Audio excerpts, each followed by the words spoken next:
लेकिन पूरे भारत। नमस्कार दर्शक, देख रहे हैं आप, मैं हूं अमित कुमार। झारखंड से एक छात्र अभिषेक रवि 10 सितंबर को भुवनेश्वर जाता है और भुवनेश्वर में कॉलेज में दाखिला लेता है। 12 तारीख को उसका जन्मदिन होता है और 13 तारीख को उसके घर वालों के पास खबर पहुंचती है कि उसकी मृत्यु हो चुकी है। तो इसके पीछे क्या कुछ वजह है और क्या कुछ वजह बताया गया है प्रशासन की तरफ से, ये हम जानने की कोशिश करेंगे। बहरहाल आज ये कैंडल मार्च निकालकर इनके घर वाले और जो कॉलोनी के लोग हैं, मोहल्ले के लोग हैं, वो कैंडल मार्च निकालकर ये साफ तौर पे सरकार को चेता रहे हैं, सरकार से मांग करने की कोशिश कर रहे हैं कि इस मौत के जिम्मेवार जो है उन दोषियों को सख्त से सख्त सजा दी जाए और साथ में सीबीआई जांच की भी मांग करते नजर आ रहे हैं। तो हम सीधे उनकी बहन से, यानी जो दिवंगत अभिषेक रवि जी हैं, उनकी बहन से हम जुड़ने की कोशिश करते हैं और बात करने की कोशिश करते हैं। आपसे हम जानने की कोशिश करते हैं अभिषेक जी की जो मौत हुई है वो कैसे हुई है, क्या हुई है, कैसे वो गए थे। अभिषेक रवि ने एक रैगिंग के लिए कंप्लेन भी किया था पुलिस स्टेशन कॉल के माध्यम से, क्योंकि वो नया था, वो तो जा नहीं सकता है कहीं पे। तो पुलिस के तो वो फोन के माध्यम से कॉल किया था, पुलिस को कांटेक्ट करने की कोशिश किया था और उस रात में पुलिस उसके कॉलेज भी आए थे, जिसका वीडियो भी वायरल हुआ है। वीडियो भी सबके पास है। कॉलेज के स्टूडेंट को सबको पता है कि उसकी हत्या की गई, उसके साथ गलत हुआ है, लेकिन कोई आवाज नहीं उठा रहे क्योंकि सबका मुंह बंद करा दिया गया है। कॉलेज में कोई स्टूडेंट बता नहीं रहे सच्चाई। उसकी हत्या की गई है, उसकी रैगिंग की गई है, उसकी हत्या की गई है, लेकिन हम लोग को पता नहीं है कि कौन ने ऐसा किया है। पुलिस कुछ हम लोग को बता नहीं रही है, कोई इन्वेस्टिगेशन क्या कर रही है उसका कुछ भी अपडेट नहीं दे रही है कि क्या हो रहा है, नहीं हो रहा है। और हम लोग कॉल भी कर रहे हैं, 10-15 बार कॉल कर रहे हैं, फिर भी वो हम लोग का कॉल भी नहीं उठा रहे हैं। फिर आप देख सकते हैं, देख सकते हैं कि अभिषेक रवि जी की माँ भी है और वो माँ कैसे लोग जानने की कोशिश करते हैं। माँ जी ये बताइए कि रवि जो थे वो कितने तारीख को यहाँ से गए थे? लोगों के वो 10 तारीख को यहाँ से गए थे, 9 को रात को यहाँ से ट्रेन लिया और 10 को वो पहुँचा और 10 को उसका एडमिशन वहाँ पे हुआ और 10 को रात को उसको छोड़कर हम लोग आ गए। 11 को सुबह में उससे बात हुई 11 बजे, उसके बाद रात में उससे बात हुई नहीं। फोन लगाया गया, वो फोन उठाया नहीं 11 के रात को। 12 को उसका जन्मदिन था, 3 से बहनें हम लोग और मम्मी पापा सब लोग उसको फोन लगाए, लेकिन मेरा भाई फोन नहीं उठाया। 13 को सुबह में भी उसको फोन लगाया गया, उसका फोन रिंग हुआ लेकिन वो फोन उठाया नहीं। अचानक से 11-11:30 बजे दिन में फोन आते हैं चाचा को कि वो सीढ़ियों के रेलिंग से गिर गया है, आप लोग आ जाइए। उसका तुरंत हॉस्पिटल में इलाज के लिए भेजा गया। फिर चाचा तुरंत यहाँ से चलते, लेकिन 1:30 बजे के पहले फोन आता है कि आपका बच्चा नहीं रहा, आप तुरंत आ जाइए। तो अब आप क्या चाह रही हैं कैंडल मार्च के द्वारा? लगातार हम लोग ये चाह रहे हैं। उसके बाद हम लोग रात को भुवनेश्वर पहुंचे, वहाँ पे मेरे भाई को हम लोगों ने देखा, उसे देख के साफ ये पता, और जो इन्वेस्टिगेटिंग ऑफिसर है उसने जो भी तस्वीर हमें दिखाई उसमें वो बोलते हैं कि वो सीढ़ियों से रेलिंग से गिरा है सामने की तरफ और उसके पॉकेट में उसका मोबाइल था। लेकिन क्या ये बताए कॉलेज प्रबंधन के 5th फ्लोर से गिर के उसका मोबाइल नहीं टूटता है, वो टूट जाता, वो खत्म हो गया, उसकी हड्डियां टूट गई, लेकिन वो उसका मोबाइल सही सलामत है। और पुलिस जो भी तस्वीर दिखा रही है उससे साफ पता चलता है कि वो गिरा नहीं है, उसे गिरा के वहाँ पे रखा गया है। हम और इसमें सीसीटीवी कैमरा है नहीं हॉस्टल में, और कॉलेज के अंदर जब अगर पुलिस आई है दोपहर को 1:30 बजे या 11 बजे उसे लेने, हम लोगों ने वो सीसीटीवी फुटेज देखना चाहा तो पुलिस छुपा रही है। और कॉलेज भी वो उस वक्त बोली भुवनेश्वर में जब हम थे, आपको हम लोग अभी उसको ले रहे हैं अपने वो पे, बाद में आपको दिखाएंगे, लेकिन हमें भेज दिया जाएगा। लेकिन हम यहाँ आके रांची आके वो फुटेज मांगना चाहे तो फिर पुलिस हमें वापस उड़ीसा बुला रही है। इससे साफ पता चल रहा है कि वो छुपा रही है चीज़ों को। और जैसे कि मेरी बहन अभी बताई, उसके रूम के अंदर का जो हैंडल है वो नया बिल्डिंग है और वो 2 दिन में वो हैंडल कैसे टूट जाएगा। 10 को जब चाचा गए थे तो अंदर से वो हैंडल सही सलामत था। और रेलिंग जो सीढ़ियों का है वो काटा गया है, ये मुझे पूरा विश्वास है। वो कट करके 2nd फ्लोर से वो रेलिंग कटा हुआ है, जबकि वो रेलिंग तो एक साथ जॉइंट होगा, वो 20 से क्यों कुछ पार्ट कटेगा। और 2nd फ्लोर, अगर वो 5th फ्लोर से नीचे गिरा है तो 2nd और 3rd फ्लोर में ब्लड का स्टेन है। वो अचानक से सेकंड थर्ड फ्लोर में क्यों स्टेन होगा, क्योंकि वो नीचे गिरा और एक्सेस जो अगर उसे लेके जाया भी गया है तो वो फर्स्ट फ्लोर तक से लेके जाएंगे, सेकंड से और थर्ड से कैसे लेके जाएंगे।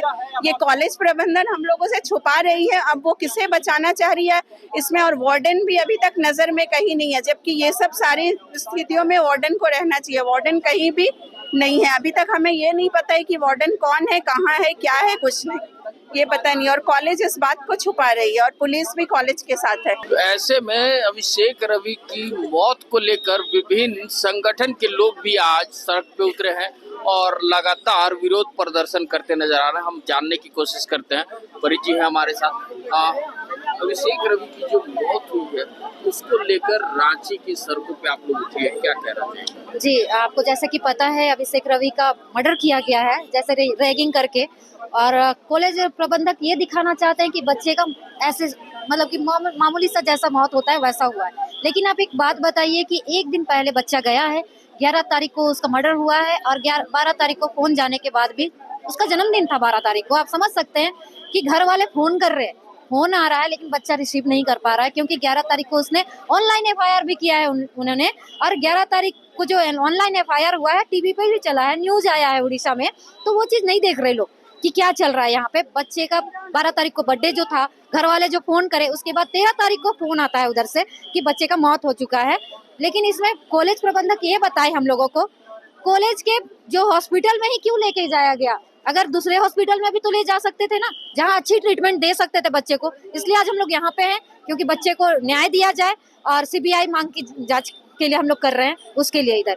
मैम, आपसे भी जानना चाहेंगे कि जो अभिषेक रवि की मृत्यु हुई है उसको लेकर अब कहाँ तक जाएगा ये आग? ये आग बहुत दूर तक जाएगा, क्योंकि एक बार नहीं कई बार हम लोगों ने उनको बार बार इसके लिए कैंडल मार्च किया, फिर से ना तो हमें कोई सबूत मिल रहा है और ना ही तो कुछ मुझे ऐसे पता चल रहा है।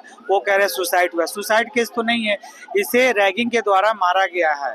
और इसके हाथ पे अगर वो ऊपर से गिरा छत पे से तो या तो मुंह के बल चोट लगता, या तो सर के बल गिरता तो सर के बल, जबकि उसके पैकेट में मोबाइल सही सलामत था, एक खरोच भी मोबाइल पे नहीं लगा था, हाथ टूटे हुए थे, पैर भी टूटे हुए थे। तो CBI जांच करेगी तभी हमें पता चलेगा कि, और हम CBI जांच के लिए ही मांग कर रही हूँ कि CBI जांच होनी चाहिए। और अभिषेक रवि एक होनहार लड़के थे, अपने माँ बाप का एक इकलौता चिराग थे, और वो अपने माँ बाप के लिए अपनी मतलब खुशियाँ लाने के लिए बेचारे पढ़ने के लिए गए थे। वो क्या जानते थे कि हम पढ़ने जा रहे हैं तो हमारे वहाँ मौत हो जाएगा। एक दिन में 10 तारीख को उनके माँ बाप छोड़ के आते हैं, 11 तारीख को उनकी बात होती है और 12 तारीख को उनकी बर्थडे होता है, उसमें उनके बात नहीं होते हैं। तो सारा लीप पोत के ही उड़ीसा सरकार सोच रही है कि उनके कॉलेज द्वारा दबा दिया जाए, और पर हम लोग ये दबाने नहीं देंगे। अगर ऐसा हुआ तो हम लोग भुवनेश्वर तक जाकर बगावत करेंगे, उनके कॉलेज तक जाकर बगावत। मैं नगमा रानी, झारखंड से। देख सकते हैं महज 19 साल का ये छात्र अभिषेक रवि, जो अपने माँ बाप का सहारा बनने वाला था, माँ बाप के सपनों को पूरा करने गया था, लेकिन अब ये इस दुनिया में नहीं है। इस जैसा कि इनके परिवार वालों और समाज वालों का कहना है कि इनकी मृत्यु नहीं हुई है, इनका मर्डर किया गया है। तो हम सीधे इनसे जानने की कोशिश करते हैं। जो अभिषेक रवि की मृत्यु है उसको लगातार आप लोग मौत का नाम दे रही है, CBI जांच की मांग कर रही है सरकार से, और क्या कुछ चाहती है सरकार? सरकार तो मैं CBI जांच की ही मांग करती हूँ, क्योंकि ये इसकी जो मौत हुई है वो संदिग्ध अवस्था में हुई है मौत।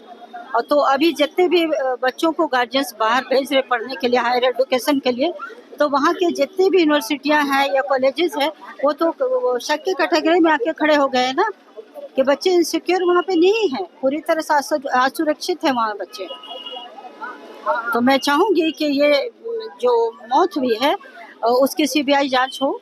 और मैं इतना कहना चाहूँगी, अभिषेक चूँकि वे मेरा स्टूडेंट रहा है, तो मैं इतना ही कहना चाहूँगी इसके लिए कि रहने को सदा दहर में आता नहीं कोई, रहने को सदा दहर में आता नहीं कोई, ऐसे गए हो तुम ऐसे भी जाता नहीं कोई।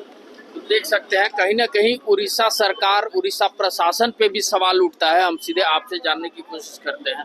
अभी आपने कहा था कि नहीं होगा तो हम उड़ीसा तक जाएंगे। हाँ बिल्कुल बिल्कुल, मैंने कहा था हम लोग अगर जब हमारी मांगे पूरी नहीं करेंगे, हमारे सीबीआई जांच नहीं करेंगे तो हम लोग सचमुच में जाएंगे। हम लोग मेरा सारा समाज जाएंगे, हमारा सारा झारखंड का सारा समाज जाएंगे और हम लोग इस काम करके रहेंगे। हम लोग क्योंकि मुझे इंसाफ चाहिए। हमारा बच्चा को हाथ गोड़ तोड़ के मारना, किसी बच्चे को पढ़ने भेजा गया था ना, कि उसको मारने के लिए भेजा गया था। मारने के लिए तो हम लोग दिए नहीं थे, हम लोग बच्चा लोग को पढ़ने के लिए भेजे थे कि मेरा बच्चा पढ़ लिख होनहार बने, IAS बने, इंजीनियर बने, डॉक्टर बने। माँ बाप क्या चाहता? पढ़ाई लिखाई अच्छा, और माँ बाप का संस्कार अच्छा। मेरा बच्चा का लड़ाका नहीं था, किसी से झगड़ा नहीं करता था, मेरा बच्चा बहुत सीधा था, बहुत सीधा। माँ बाप से उठ करके नजर मिला के बात नहीं करता था। वो लड़का को इतना बेरहमी से मारेगा, बेरहमी से हाथ घुट तोड़ के बेरहमी से मारेगा। क्या जरा भी वहाँ का कॉलेज का जरा भी कोई बच्चा लोग को राम दाम नहीं था? क्या सोच के मारा? क्या सोच के मारा कि उसका कोई नहीं है? उसका पूरा झारखंड है, पूरा झारखंड उसके साथ देगा। स्थितियों में वार्डन को रहना चाहिए। वार्डन कहीं भी नहीं है अभी तक। हमें ये नहीं पता है कि वार्डन कौन है, कहाँ है, क्या है, कुछ नहीं, ये पता नहीं। और कॉलेज इस बात को छुपा रही है और पुलिस भी कॉलेज के साथ है। हम लोग सीबीआई जांच के लिए चाहते हैं और जो जिसने उसे मारा है उसे फांसी की सजा दी जाए। तो देख सकते हैं कि अभिषेक रवि जो 19 साल का छात्र है, महज 19 साल में 12 तारीख को उनका जन्मदिन था और 13 तारीख को मौत की खबर उनके घर वालों को मिलती है। ये कितना दुखद पहलू हो सकता है ये आप अंदाजा लगा सकते हैं। हम सीधे और कुछ उनकी माँ है, उनकी माँ से भी जानने की कोशिश करते हैं। माँ जी, 12 तारीख को रवि का जन्मदिन था, फिर 13 तारीख को आपको सूचना मिलती है कि रवि की मृत्यु हो चुकी है। कैसे देखते हैं, क्या लगता है आपको? हम लोग को तो बोला गया कि सीढ़ी से गिर गया, तो हम लोग तो सोचे कि थोड़ा मोड़ा चोट लगा होगा, ऐसा हुआ होगा हम लोग तो नहीं सोचे। हम लोग तो बहुत बुरा स्थिति में वहाँ पे पहुँचे। समझ सकते हैं कि एक माँ की जो पीड़ा है, बहन की जो पीड़ा है और साथ में इनके भाई की जो पीड़ा है वो कितनी दुखदाई हो सकती है। और इनका जो भाई है, उनका बेटा है, वो अब इस दुनिया में नहीं है। बार बार ये सरकार से अब गुहार लगा रही है कि मृत्यु की जांच सीधे सीबीआई को सौंपी जाए, ताकि जो मृत्यु हुई है उसका सही कातिल पकड़ा जाए और उसको सख्त से सख्त सजा दी जाए। ऐसे ही तमाम खबरों के साथ जुड़े रहने के लिए हमारे चैनल को लाइक एंड सब्सक्राइब जरूर करें। अमित कुमार, दर्श न्यूज, रांची।